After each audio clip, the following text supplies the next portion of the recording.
Hello friends, स्वागत है आपका मैथ्रोक्रेटिक में। तो जैसे कि मैं इस चैनल के अंतर्गत रीजनिंग और मैथमेटिक्स के जो बेसिक कॉन्सेप्ट हैं उनको क्लियर करने के लिए बहुत सारी वीडियोस लाते रहता हूं। तो आज भी मैं आपके सामने एक वीडियो लेके आया हूं।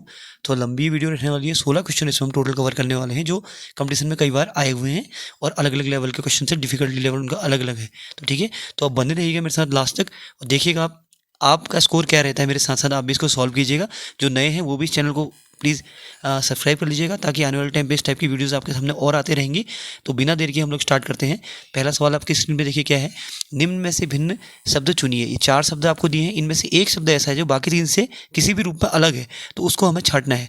पहला है गुलाब, अगला है गेंदा, अगला है लिली और लास्ट में है केला। आप देख रहे होंगे स्टार्टिंग के 3 जो है फूल हैं, गुलाब, गेंदा और लिली, ये तीनों फूल हैं, लेकिन केला क्या है, एक फल है। तो ये इन तीनों से अलग हो गया। तो हमारा जो राइट आंसर आएगा ऑप्शन नंबर डी, केला। अगला सवाल, निम्न में से भिन्न शब्द चुनिए। बिल्कुल लास्ट सवाल की तरह ये भी है। देखिएगा इसमें क्या है, शेर, भालू, बाघ और तेंदुआ। ठीक है, तो बहुत ध्यान से अगर आप देखेंगे तो शेर, बाघ और तेंदुआ ये सारे एक ही प्रजाति के होते हैं और आपको इनमें बहुत सारी समानताएं दिखेंगी, लेकिन जो भालू है वो इन सबसे अलग है। तो ऑप्शन नंबर बी जो है हमारा वो बाकी से भिन्न हो जाएगा। तो यही हमारा आंसर हो जाएगा। अगला सवाल, निम्न विकल्पों में से विषम शब्द का चयन कीजिए। सूत, टेरिन, रेशम और ऊन। ये जो रेशम है, ये रेशम है एक्चुअल में, रेशम और ऊन। इनमें से देखिए जो सूत है वो भी नेचुरल फाइबर है, ठीक है, रेशम भी नेचुरल फाइबर है, ऊन भी नेचुरल फाइबर है, लेकिन जो टेरिन है ये आर्टिफिशियल मतलब कृत्रिम फाइबर होता है। तो ये इन तीनों से अलग, ऑप्शन नंबर बी हमारा राइट आंसर हो जाएगा।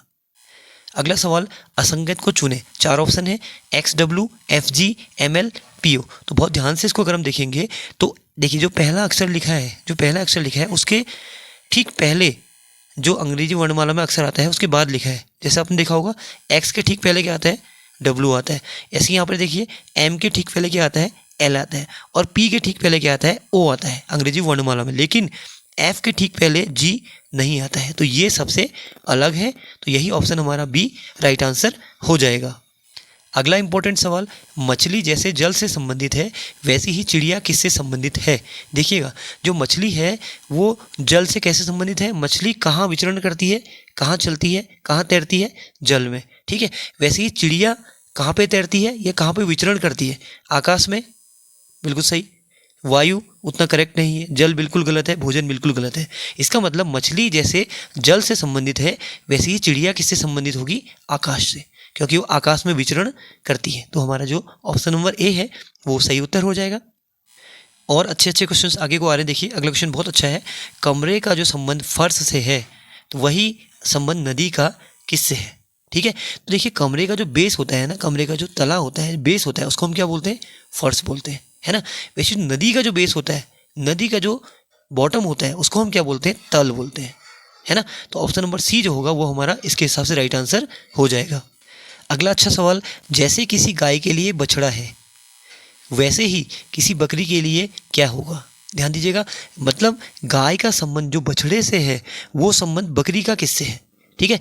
गाय का संबंध बछड़े से क्या है, गाय का जो बच्चा होता है उसको हम क्या बोलते हैं, बछड़ा बोलते हैं। उसी प्रकार जो बकरी का बच्चा होता है उसको हम क्या बोलते हैं। तो इन चारों में से देखिए मेमना इसका राइट आंसर हो जाएगा, है ना।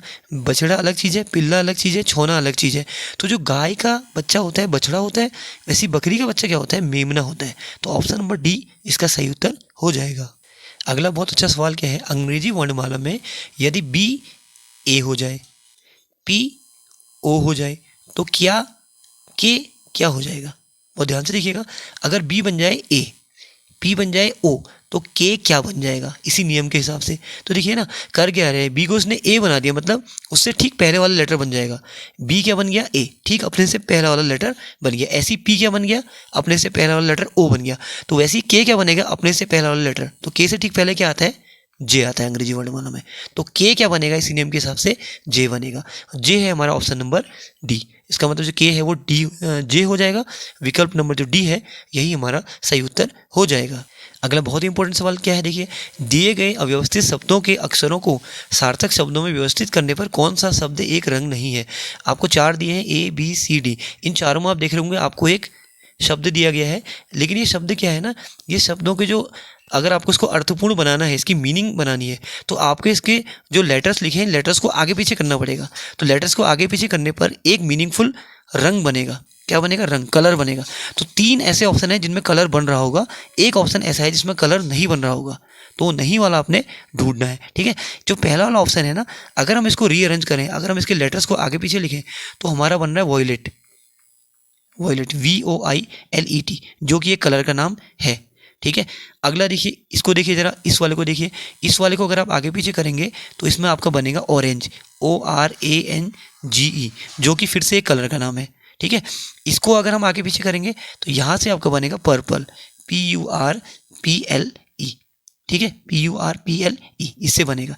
लेकिन ये जो सेकंड नंबर पे आपको जो एक वर्ड दिया हुआ है, इसके अक्षरों को आगे पीछे करने पर हमारा कोई भी रंग नहीं बन रहा है, तो इसी को हमें छांटना था। तो ऑप्शन नंबर बी जो होगा वो हमारा इस सवाल का सही उत्तर हो जाएगा।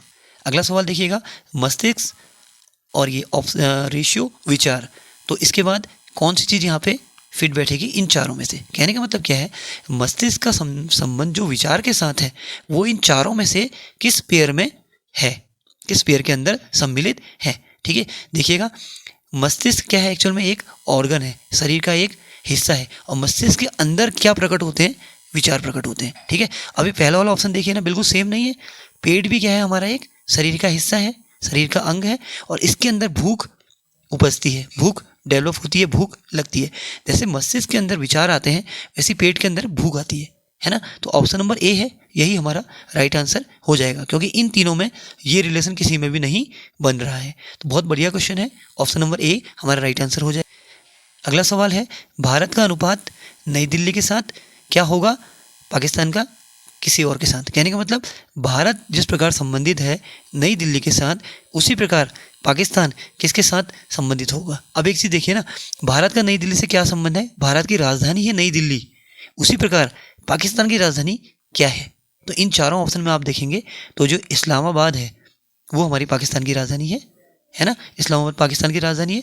इसका मतलब भारत का संबंध जो नई दिल्ली के साथ है वो पाकिस्तान का संबंध किसके साथ है, इस्लामाबाद के साथ है। तो ये ऑप्शन इसका डी वाला सही हो जाएगा। अगला देखिएगा, इस्पात का संबंध जो रेल के साथ है वो किसका संबंध रनवे के साथ है ना, क्योंकि आपको लास्ट वाला पार्ट दिया है, बीच वाला पार्ट छोड़ा है, तो उसको उल्टा देख लो। रेल का संबंध इस्पात के साथ जो है वही संबंध रनवे का किसके साथ है। ध्यान दीजिएगा, जो रेल होती है वो इस्पात की बनी होती है, रेल किससे बनती है, इस्पात से। उसी प्रकार जो रनवे होता है वो किससे बनता है, रनवे मतलब जहाँ पर जो हमारे एरोप्लेन है वो टेक ऑफ करने के लिए या लैंड करने के लिए दौड़ते हैं, है ना।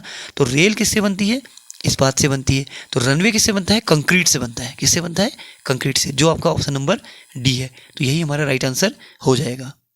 अगला बहुत अच्छा सवाल, नोकिया का जो संबंध हैंडसेट के साथ है, रीबॉक का वही संबंध किसके साथ है। आप जानते हैं जो नोकिया कंपनी है जो मोबाइल के हैंडसेट बनाती है, तो नोकिया क्या बनाती है, हैंडसेट बनाती है। तो उसी प्रकार रीबॉक क्या बनाता है, रीबॉक आपने देखा होगा बनाता है जूते।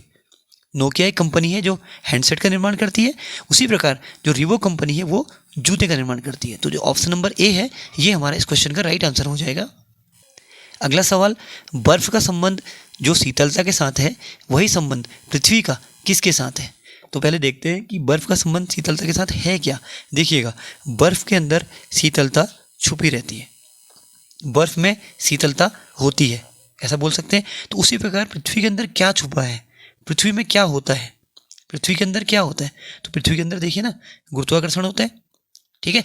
तो बर्फ के अंदर क्या रहती है, शीतलता। उसी प्रकार पृथ्वी के अंदर क्या रहता है, गुरुत्वाकर्षण, जो कि है विकल्प नंबर बी। बहुत बार एग्जाम में आया क्वेश्चन है, बहुत अच्छा क्वेश्चन है। तो बी वाला जो ऑप्शन है वो हमारा राइट आंसर हो जाएगा। देखते हैं अगला सवाल क्या है, ये थोड़ा मैथ्स इसमें है। देखिएगा, 5 का जो संबंध 124 के साथ है वही संबंध 7 का किस संख्या के साथ है। दोबारा से बोल रहा हूँ, 5 का जो संबंध 124 के साथ है वही संबंध 7 का किस संख्या के साथ है इन चारों में से, ठीक है। तो देखिए, आप थोड़ा सा अगर ध्यान देंगे तो 5 का अगर आप क्यूब करते हैं, 5 का अगर आप क्यूब मतलब 5 की घात अगर आप 3 करते हैं तो कितना आता है, 125 आता है। कितना आता है, 125। और उस 125 में से अगर आप 1 कम करते हैं तो आपको 124 मिलता है। ध्यान दीजिएगा, इसका क्यूब करा हमने, उसमें से 1 कम कर दिया तो कितना है, 124 है।